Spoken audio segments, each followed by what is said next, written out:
মালদহে shootout, গুলিবিদ্ধ Trinamool councillor ও প্রাক্তন জেলা সভাপতি দুলাল সরকার।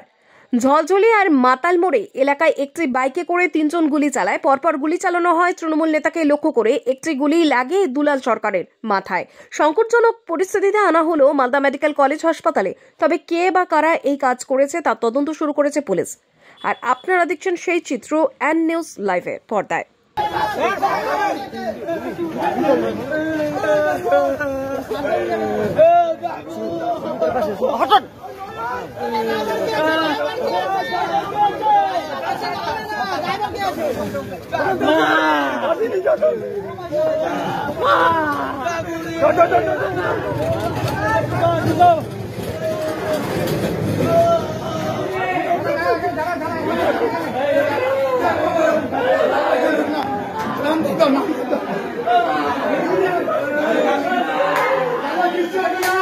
Vamos!